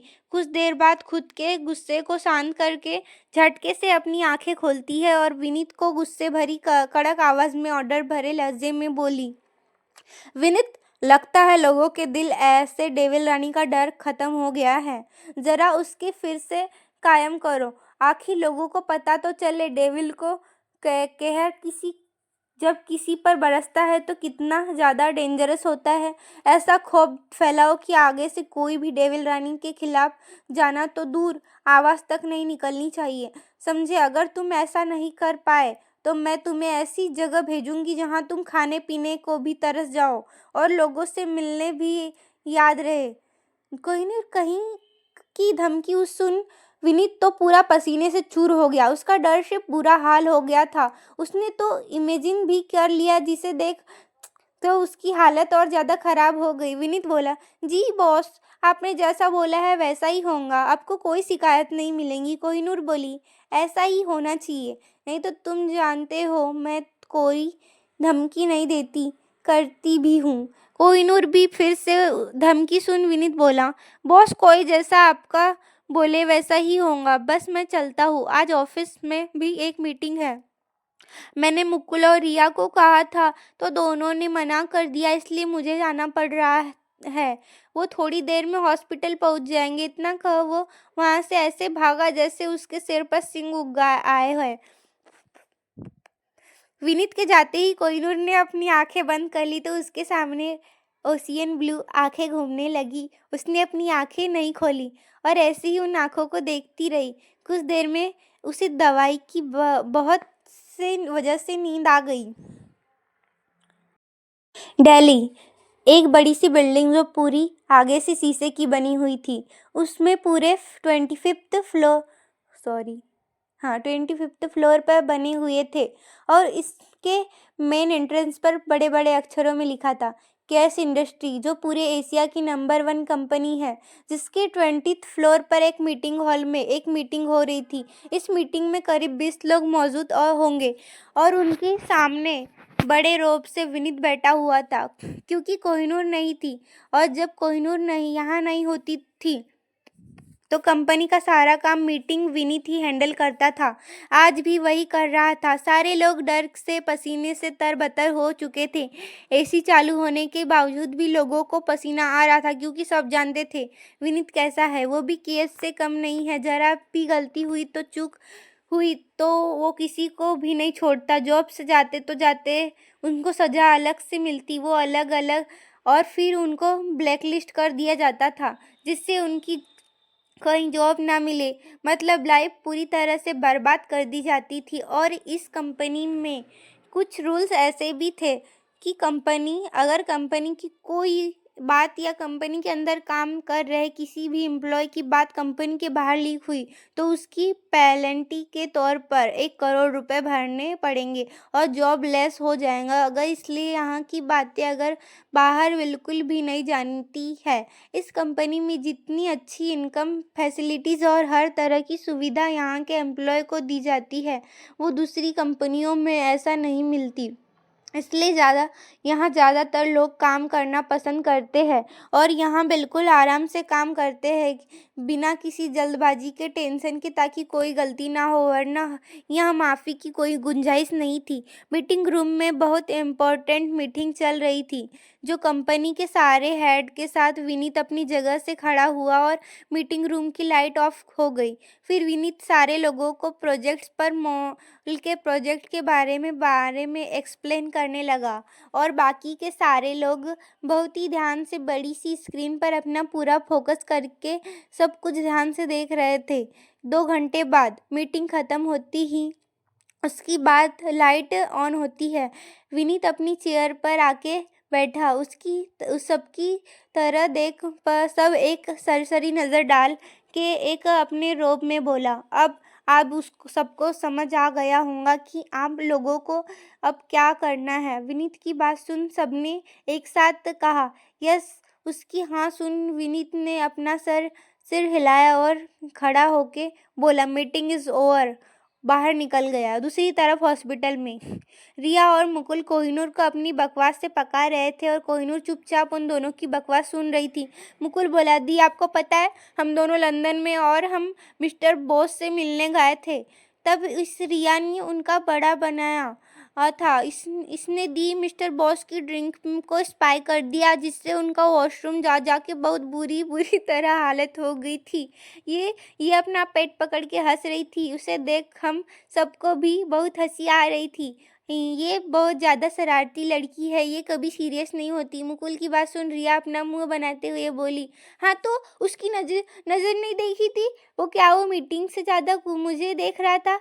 मुझे नहीं पसंद कोई मुझे ऐसे देखे। सब अपनी बातों में लगे थे और कोहिनूर शांति से उसकी बातें को सुन रही थी। उसे पता था दोनों बचपन से ही ऐसे हैं। उनका स्वभाव बहुत ज़्यादा चंचल और बचपन से भरा हुआ है ये था, पर जब वक्त सीरियस होने का होता था तो ये दोनों कोहिनूर की तरह खतरनाक बन जाते थे। पर उनका नेचर बिल्कुल साफ दिल का था। तभी बोर्ड में प्रेसिडेंट आते हैं। जिसका और ऑरा बिल्कुल अलग था। उसके बाल उसके माथे को चूम रहे थे। व्हाइट लैब कोट पहन के स्टोट स्टेथोस्कोप गले में लटका था।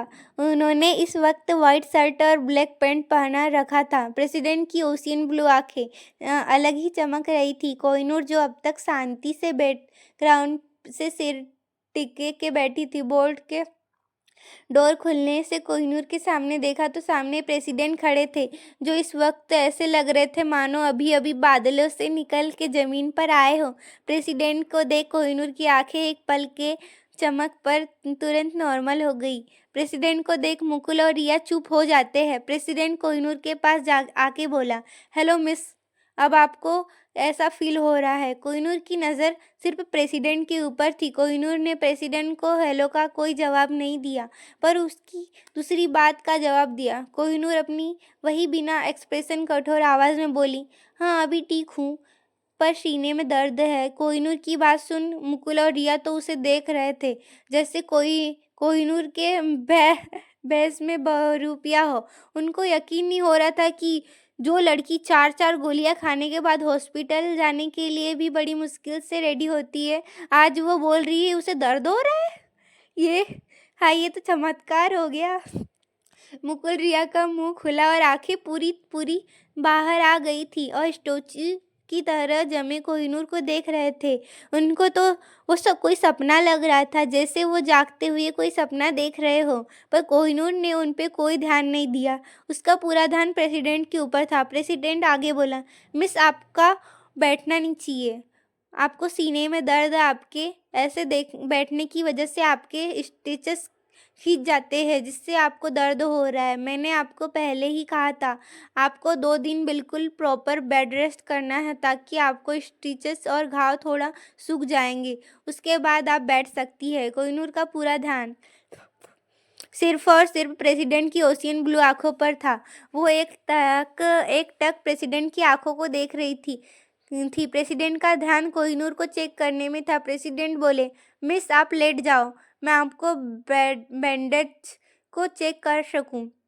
प्रेसिडेंट की बात सुन कोहिनूर खुद लेटने की कोशिश की तो उसके शोल्डर पर प्रेशर पड़ा तो उसके मुंह से हल्की सिसकी निकली, जो बहुत धीरे थी, पर प्रेसिडेंट कोहिनूर के पास था तो उसने सुन ली, पर किसी और ने नहीं। प्रेसिडेंट पोलाइट बोला, मिस आप रुकिए, मैं हेल्प करता हूँ।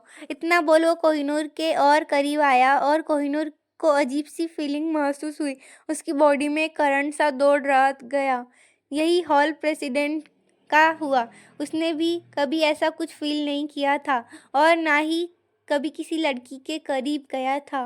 प्रेसिडेंट ने अपने ख्याल झटके और अपने दोनों हाथों से सपोर्ट पर कर कोहिनूर को बेड पर लिटा दिया। फिर उसके पेशेंट गाउन के ऊपर के 2 बटन खोल उसने लगी बैंडेज को देखता है तो वहाँ से हल्का खून निकल रहा था। प्रेसिडेंट बोले, मिस आपके घाव से खून निकल रहा है, उसको अभी चेंज करना पड़ेगा। कोहिनूर ने हम कहा तो प्रेसिडेंट ने बेड के पास लगी बटन को प्रेस किया तो जल्दी एक नर्स बोर्ड में आई। प्रेसिडेंट बोले, मेडिकल किट लेके आओ जल्दी। इतना नर्स अपना सिर हिला वहाँ से चली गई और कुछ देर में अपने हाथ में एक मेडिकल किट लेके आई। प्रेसिडेंट ने उससे लिया और जाने का इशारा किया। वो नर्स वहाँ से चली गई और प्रेसिडेंट ने पहले अपने हाथों में ग्लव्स पहने और फिर केयरफुल होके कोहिनूर की बैंडेज को निकालने लगा, जिससे उसे बहुत ज़्यादा दर्द हो रहा था। कोहिनूर ने अपने हाथों की मुट्ठी बनानी चाहिए, पर वो ऐसा नहीं कर पाई, तो उसने कस के अपने दांत को भींच लिया और कस के अपनी आंखों को बंद कर लिया। प्रेसिडेंट देख सकता था कि कोहिनूर को कितना ज़्यादा दर्द हो रहा है, पर उसने उफ तक नहीं की। ये देख प्रेसिडेंट काफ़ी शॉक्ड हुए ये थे। वे रोज पेशेंट को देखते थे, पर कोहिनूर को पहली बार देखा जो दर्द बर्दाश्त करने की ताकत रखती हो। ये देख प्रेसिडेंट को थोड़ा अजीब भी लगा, पर उन्होंने कुछ भी नहीं कहा और फिर बहुत ही ध्यान से उसकी बैंडेज को निकाल और उसके घाव को साफ करके उस पे दूसरा बैंडेज कर दिया। उसके बाद उसने एक इंजेक्शन रेडी किया और कोहिनूर की बाजू पर लगा दिया। प्रेसिडेंट अपना काम खत्म करके बोले, मिस अब आप आराम कीजिए और आपको कुछ भी चाहिए तो आप ये बटन प्रेस कर देना, उसके बेड के साइड लगा बटन को दिखाते हुए कहा। कोहिनूर ने हम कहा और प्रेसिडेंट वहां से जाने लगे। कोहिनूर बस प्रेसिडेंट की पीठ को जाते हुए देख सकती रही। प्रेसिडेंट के जाने के बाद कोहिनूर अब बिल्कुल एक्सप्रेशनलेस होके अपनी आंखें बंद कर लेट गई। डोर बंद होने से रिया और मुकुल होश में आए, आके बोर्ड के इधर उधर देखने लगे, पर वहां कोई नहीं था और कोहिनूर आराम से बेड पर आंखें बंद किए सो रही थी। दिल्ली केएस इंडस्ट्री में विनीत मीटिंग रूम से निकल सीधा अपने केबिन में आया और फिर उसने अपने फ़ोन लिया और एक नंबर डायल कर दिया। कुछ एक दो रिंग के बाद ही उधर से कॉल उठा लिया गया था। विनीत बिना टाइम वेस्ट किए बोला, मेरी बात ध्यान से सुनना। और फिर वो कुछ बताने लगा और सब कुछ बताने के बाद विनीत ने कॉल डिस्कनेक्ट कर दिया और एक लंबी सांस लेके अपनी चेयर पर जाके बैठ गया। कुछ देर तक विनीत अपने लैपटॉप पर काम किया और फिर कुछ सोचने उसने पारस को इंटरकॉम से कॉल करके अपने केबिन में बुलाया। पारस विनीत का खास आदमी था जो उसके कहने पर ऑफिस में सब पर नज़र रखता था और उसकी इन्फॉर्मेशन भी निकाल के देता था। पारस एक हैकर है जो मिनटों में ही किसी के लैपटॉप, कंप्यूटर और किसी की वेबसाइट को हैक कर सकता है। और पारस किसी की भी जन्म कुंडली, मेरा मतलब किसी की भी जन्म से लेके उसके पूरे खानदान तक की हिस्ट्री निकाल देता है। इसलिए ये पूरे ऑफिस का यहाँ तक कि किसी की इन्फॉर्मेशन निकालने का काम यही करता है। ऑफिस का सारा ऑनलाइन का सारा सिस्टम यही हैंडल करता है। कुछ देर में पारस विनीत के केबिन के डोर पर नॉक करता है तो विनीत अपने एरोगेंट वॉइस में कम इन बोलता है। विनीत की परमिशन मिलने ही पारस अंदर आता है और विनीत को ग्रीट करता है। विनीत उसे अपने सामने वाली चेयर पर बैठने का इशारा करता है तो पारस जल्दी से चेयर पर बैठ जाता है और विनीत के बोलने का इंतजार करने लगता है। विनीत पारस को एक फ़ोटो देता है और बोलता है, इसकी सारी की सारी इन्फॉर्मेशन मुझे कल तक चाहिए और याद रहे कुछ भी नहीं छूटना चाहिए, वरना तुम जानते हो अपना काम पूरा ना करने की पनिशमेंट क्या होती है। इतना बोल विनीत पारस को देखने लगा। पारस जल्दी से बोला, विनीत सर मैं समझ गया आप मुझे क्या बोल रहे हैं। आपका काम कल तक पूरा हो जाएगा, पर मुझे ये कहीं देखा देखा सा लग रहा है, पूरी मुझे याद नहीं आ रहा है। विनीत बोला, ये मिस्टर रणविजय मित्तल है, मित्तल हॉस्पिटल के प्रेसिडेंट और एक फेमस सर्जन और एक बड़े बिजनेसमैन। इतना बोल वो चुप हो गया। पारस अपनी आंखों में चमक लिए बोला, हाँ याद आया, ये वही है। फिर कुछ सोच के पर विनीत, सर आपको इनकी इन्फॉर्मेशन क्यों चाहिए? क्या इन्होंने कुछ किया है जिससे केस गुस्सा हो गई है? पारस का सवाल करना विनीत को पसंद नहीं आया तो उसने कड़क आवाज में बोला, पारस तुम्हें जितना कहा जाए उतना करो, तुम अपना दिमाग ज़्यादा मत लगाओ, तुम्हें जो काम करने को दिया है उसे करो, कल तक मुझे ये पूरा चाहिए, अंडरस्टूड? पारस अपनी गलती मानते हुए, सॉरी सर आपका काम कल तक पूरा हो जाएगा, अब मैं चलता हूँ। इतना बोल वो उसे ग्रीट करके वहाँ से चला जाता है और बाहर आके खुद के डर को कम करके बोलता है, खड़ूस जानवर कहीं का, पता नहीं इसके अंदर किसकी आत्मा घुस जाती है, जब देखो तब मुझे ऐसे प्यारे और मासूम बच्चे पर अपना रोब झाड़ता रहता है। पारस अपना मुंह बनाते हुए वहां से अपने केबिन में चला जाता है तो 15th फ्लोर पर बना हुआ है। इधर विनीत पारस के आ जाने से के बाद खुद से ही कहता है, वैसे ये बात तो मुझे भी समझ नहीं आ रही है कि बॉस को मिस्टर मित्तल की इन्फॉर्मेशन क्यों चाहिए। फिर कुछ सोचते हुए, कहीं ऐसा तो नहीं कि बॉस को अब मिस्टर मित्तल के साथ मित्तल मिलके कोई प्रोजेक्ट करना है। हो भी सकता है, और नहीं भी तो हो सकता, पता नहीं बॉस के दिमाग में अब क्या चलता है। खैर मुझे मेरा काम करना है। इतना बोल वो फिर से एक बार अपने काम लग जाता है। वहीं हॉस्पिटल में कोहिनूर अपनी आंखें बंद किए लेटी हुई थी। तभी उसे रिया और मुकुल की काफ़ी आवाज़ सुनाई दे दी जो एक दूसरे को देख के बोल रहे थे। रिया बोली, मुकुल भाई क्या हमने अभी अभी खुली आंखों से कोई सपना देखा था? वही मुकुल भी वैसे ही बोलता है, रियू लग तो ऐसे ही रहा है कि हम दोनों ने जागते हुए ही सपना देखा था। वैसे तो सपना क्या मस्त था। रिया बोली, हाँ मुकुल भाई, जिस उससे दी प्रेसिडेंट को देखते हुए इतने कितने अच्छे से बात कर रही थी। वैसे तो दी कुछ ही गिने चुने शब्द बोलती है, पर आज तो यार कमाल हो गया है था। मैंने सपने में दी को बात करते हुए देखा, वो भी नॉर्मल होके। मुकुल बोला, मैंने भी यही देखा यार, क्या सच में ही सपना था? रिया बोली, हाँ मुकुल भाई, सपना ही तो था, वरना आपको तो पता ही है दी किसी से बात नहीं करती है, और जितना बोलती है वो बस वो काम से रिलेटेड, बाकी तो उनका मुंह बंद ही रहता है, जैसे उनका रिचार्ज कुछ शब्दों तक खत्म हो जाता हो। मुकुल भी हंसते हुए बोला, रियू तुम बिल्कुल सही बोल रही हो। हाँ हाँ हाँ हाँ, और दोनों हाई फाई करते हुए हंसने लगते हैं। उन दोनों कुछ कुछ महसूस होता है, जैसे कोई अपनी जलती हुई आंखों से उन्हें घूर रहा हो। ये महसूस होते ही दोनों ने एक साथ कोहिनूर की तरफ देखा और उसकी ग्रे आंखों को गुस्से से लाल देख दोनों की रीढ़ की हड्डी तक में एक ठंडक का और एक डर का एहसास घुल जाता है। दोनों ही अपनी जगह से उलझ पड़ते हैं और एक साथ जमीन पर गिरते हैं और जोर जोर से चिल्लाते, हाय मेरी कमर टूट गई। कोहिनूर उन दोनों की नौटंकी देखते हुए और अब बहुत ज़्यादा उब गई थी, इसलिए उसने अपने औरे को बरकरार रखते हुए गुस्से में बोला, अगर अब तुम दोनों अगले 2 मिनट में मेरे सामने से नहीं गए तो तुम दोनों का 2 दिन तक खाना पीना बंद करवा दूंगी। कोहिनूर के गुस्से को देख और उसकी धमकी सुन दोनों ने एक दूसरे को ऐसे देखा और वहाँ से ऐसे गायब हुए जैसे वो कभी वहाँ हो ही ना।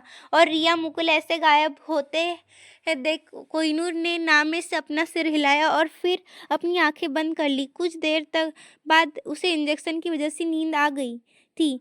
करीब 1 घंटे बाद कोहिनूर के चेहरे पर डर, घबराहट और गुस्से की वजह से उसके पूरे चेहरे पर और माथे पर पसीना आ गया था। ऐसा लग रहा था जैसे कोहिनूर कोई बहुत बुरा सपना देख रही हो। तभी उसके वार्ड में प्रेसिडेंट आते हैं और जैसे ही वो कोहिनूर की हालत देखते हैं वो थोड़ा सा घबरा जाते हैं। उनको नहीं पता था कि कोहिनूर को क्या हुआ है। प्रेसिडेंट ने जल्दी से कोहिनूर के माथे पर अपना हाथ रख टेम्परेचर चेक करते हैं तो वो भट्टी की तरह तप रहा था और कोहिनूर का पूरा चेहरा लाल और डर, घबराहट और गुस्से की वजह से उसके दोनों हाथों की मुट्ठी कसी हुई थी, जिससे उसके हाथ से खून निकल रहा था। पर इस वक्त कोहिनूर अपने सेंस में नहीं थी, इसलिए उसे नहीं पता था कि उसने क्या कर दिया है। प्रेसिडेंट ने जल्दी से कोहिनूर को हिलाने की कोशिश की, पर उसने अपनी आंखें नहीं खोली। फिर प्रेसिडेंट ने जल्दी से बेल को प्रेस किया और कोहिनूर के हाथों की मुट्ठी को खोलने की कोशिश करने लगी, पर वो इतनी ज़्यादा कस की बनी हुई थी कि प्रेसिडेंट को बहुत ज़्यादा मुश्किल हो रही थी। तभी बोर्ड में नर्स आई। उसने प्रेसिडेंट को टेंशन में देखा और केस की हालत देखी तो वो भागते हुए अंदर आई और प्रेसिडेंट से बोली, प्रेसिडेंट जी प्रेसिडेंट। रणविजय बोला, सिस्टर जल्दी से एक शॉट रेडी करो, लगता है ये कोई बुरा सपना देख रही है और उसने इतना खो गई है कि बाहर आने को रेडी नहीं हो रही है। इनको तेज फीवर भी है, जल्दी करो, नर्स ने हम कहा और जल्दी से वहाँ रखी कोहिनूर की मेडिसिन किट में से एक इंजेक्शन लिया और उसे रेडी करके प्रेसिडेंट को दे दिया। प्रेसिडेंट ने जल्दी से उसे लिया और कोहिनूर की बाजू में उसे लगा दिया। दिल्ली मित्तल हॉस्पिटल। रणविजय ने नर्स से इंजेक्शन लिया और उसे कोहिनूर की बाजू में लगा दिया। उसके कुछ देर बाद ही कोहिनूर का सपना और बेचैन होना शांत होने लगा और वो अब पूरी तरह से गहरी नींद में चली गई। और उसने फिर नर्स को बाहर जाने का बोला और खुद कोहिनूर के पास बैठ गया। प्रेसिडेंट एक्टर कोहिनूर को देख रहे थे। उनको बहुत अजीब लगता था कि वो जब कोहिनूर के करीब जाते थे तो वो उसे इग्नोर कर दिया करते थे, क्योंकि उसके लिए सिर्फ एक पेशेंट है, बस इससे ज़्यादा कुछ नहीं। पर क्या कोहिनूर के लिए प्रेसिडेंट सिर्फ उसकी डॉक्टर है या कुछ और, ये तो अब आगे पता चलेगा। प्रेसिडेंट कुछ देर वहीं बैठे रहे और कोहिनूर को देखते रहे। कोहिनूर का बोल्ड नेचर उनको अपने जैसा लगता था, जैसे कोहिनूर उनका ही वर्जन हो। तो वहीं सब सोच रहे थे कि कभी बोर्ड का एकदम से खुला और विनीत भागते हुए अंदर आया, जिसकी वजह से प्रेसिडेंट का ध्यान डोर पर तरफ चला गया। वो विनीत जल्दी जल्दी बेड के पास आया और हाँफते हुए प्रेसिडेंट से बोला, मिस्टर प्रेसिडेंट, बॉस अब कैसी है? प्रेसिडेंट, जो उसे देख रहे थे, वो गुस्से में बोले, मिस्टर शेखावत, लगता है आपको अपनी बॉस की रियलिटी कोई फिक्र नहीं है, बस दिखावे के लिए है, तभी वो उनको यहाँ अकेला छोड़ दिया। आपको पता भी है उनकी क्या कंडीशन थी? वो तो शुक्र मनाओ कि मैं राउंड पर निकला और उनको चेक करने आ गया तो वो पता चल गया, वरना पता नहीं उनको क्या हो जाता। प्रेसिडेंट की बात सुन विनीत का सिर झुक गया और विनीत बोला, I am sorry mister president, मैं यहाँ रिया और मुकुल को बोल के गया था, मुझे मीटिंग के लिए जाना था। प्रेसिडेंट को याद आया कि जब वो सुबह चेक करने आया तब यहाँ एक लड़का और एक लड़की बैठी थी, ये थे, बाद में यहाँ नहीं थे। प्रेसिडेंट, मुझे नहीं पता कि वे कहाँ गए। आगे से लापरवाही मत करना, अभी मैंने उनको इंजेक्शन लगा दिया है, कुछ देर में उठ जाएंगी, आगे से उनको अकेला मत छोड़ना, अभी उनकी तबीयत पूरी तरह ठीक नहीं है, इसलिए बाद में मैं तुम्हें जो ठीक लगे वो करना। इतना बोल वो लोग वहाँ से चले गए। प्रेसिडेंट ने जाने के बाद विनीत से एक नज़र कोहिनूर को देखा और फिर गुस्से में अपने फ़ोन को निकाला, उसमें रिया का 10 नंबर डायल किया। कुछ देर में रिया ने कॉल उठाया और चहकते हुए बोली, क्या बात है, आज विनीत शेखावत ने मुझे कॉल किया? रिया की बात इग्नोर कर विनीत गुस्से में बोला, रिया, मैंने तुम्हें बॉस के पास रुकने को बोला था, फिर तुम दोनों यहाँ क्यों नहीं हो? तुम्हें पता भी है बॉस की तबीयत कितनी ज़्यादा खराब हो गई थी और तुम्हें मजाक सूझ रहा है? विनीत की गुस्से भरी आवाज़ और कोहिनूर की तबीयत का सुन रिया और जोर से चीखी, क्या दी की तबीयत खराब हो गई है? पर कैसे? हम जब दी के पास थे तब तो दी ठीक थी। फिर विनीत अपने दांत पीसते हुए बोला, तुम्हें क्या पता है ये? तुम दोनों बताओ, और मुकुल कहाँ है? तुम दोनों जल्दी हॉस्पिटल आओ, फिर बताता हूँ तुम दोनों को तो फिर मैं कितना बोल। उसने बिना रिया की कुछ और बात सुन विनीत अपने माथे को सहलाने लगा और फिर बोर्ड में चक्कर लगाने लगा। कुछ आधे घंटे बाद कोहिनूर की आंखें खुली तो विनीत को टेंशन से चक्कर काटते देखा। फिर उसने बोर्ड में चारों ओर अपनी नज़रें घुमाई। उसे थोड़ा अजीब लगा पर उसने इग्नोर किया। फिर विनीत को देख बोली, अगर चक्कर लगाना हो गया हो तो बैठ जाओ, तुम्हारे चक्कर काटने से कुछ नहीं होगा। कोहिनूर की आवाज़ सुन विनीत एकदम पलटा और कोहिनूर को देखने लगा जो उसे ही देख रही थी। विनीत जल्दी से कोहिनूर के पास आया और उसकी साइड रखी चेयर पर बैठ गया। विनीत बोला, बॉस आप ठीक तो है ना? आई एम सॉरी, मैं यहाँ नहीं था, मुझे माफ़ कर दो, मैं ऑफिस के काम से इतना बिजी हो गया था कि यहाँ जल्दी आ ही नहीं पाया। कोहिनूर ने उसे कुछ नहीं कहा। कुछ देर चुप रही, फिर बोली, यहाँ कौन था? फिर विनीत बोला, बॉस यहाँ मिस्टर प्रेसिडेंट थे, वो राउंड पर निकले थे। प्रेसिडेंट ने विनीत को बताया कि वो सब विनीत ने कोहिनूर को बता दिया। विनीत की सारी बात सुनने के बाद कोहिनूर बोली, कोई बात नहीं, मैंने रिया और मुकुल को यहाँ से जाने को बोला था। उसकी बात सुन मैं सो गई थी, शायद तभी मुझे ऐसा कुछ हुआ। खैर अब छोड़ो, तुम्हें जो काम दिया था वो हुआ कि नहीं? विनीत जल्दी से बोला, आपका काम कल तक हो जाएगा और मैंने मिस लीना का भी सारा बंदोबस्त कर दिया है, उसका भी कल तक सारा का सारा किस्सा ही खत्म हो जाएगा। कोहिनूर बोली, कल डिस्चार्ज करवा लो, मुझे अब यहाँ नहीं रुक रहना, काम डिले बहुत हो गया है। विनीत ने बोला, बॉस उसकी आपकी तबीयत? कोहिनूर ने घूर के विनीत को देखा और बोली, तुम नहीं जानते क्या? तुम नहीं जानते कि मुझे ऐसी चोटों से कोई फर्क नहीं पड़ता? अभी तक हॉस्पिटल में इसलिए थी ताकि तुम लोग ज़्यादा टेंशन ना लो, समझे? इतना बोल वो चुप हो गई। विनीत वहाँ से बाहर चला गया। वहीं दूसरी तरफ एक बड़े से अंधेरे कमरे के अंदर एक शख्स बैठा था, सिगार के कस भर रहा था। उसका चेहरा उस अंधेरे में बिल्कुल भी दिखाई नहीं दे रहा था, फिर भी उस आदमी का खतरनाक ऑरा वहाँ पर आसपास महसूस हो रहा था। उस शख्स के सामने एक आदमी खड़ा था, शायद उसका असिस्टेंट था। वो बोला, सर, उस केस पर हमला तो किया, वो घायल भी हो गई, पर फिर भी वो बच गई, इस वक्त हॉस्पिटल में एडमिट है। उसने अपने असिस्टेंट की बात सुनने वो शख्स एकदम से ज़ोर ज़ोर से हंसने लगा।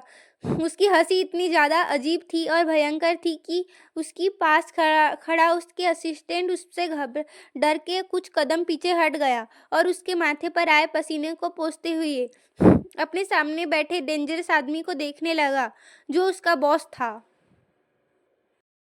गाइस, आपको मेरी ये स्टोरी कैसी लगी हो तो प्लीज़ लाइक, शेयर, कमेंट ज़रूर करिए और सब्सक्राइब भी, ताकि मैं और जल्दी एपिसोड लिख पाऊँ आगे का और आपको अपलोड कर पाऊँ। तो प्लीज़ कमेंट ज़रूर करिए कि आपको आगे के एपिसोड चाहिए और बताइए कि आपको ये स्टोरी कैसे लगी। तो प्लीज़ एक कमेंट ज़रूर करिए कि मैं आगे एपिसोड 11 to 20 जल्दी से जल्दी कर पाऊँ। एक कमेंट ज़रूर करिए। गाइस, क्या आपको ये स्टोरी पसंद आ रही है और मैं क्या इसे और अच्छा कर सकती हूँ?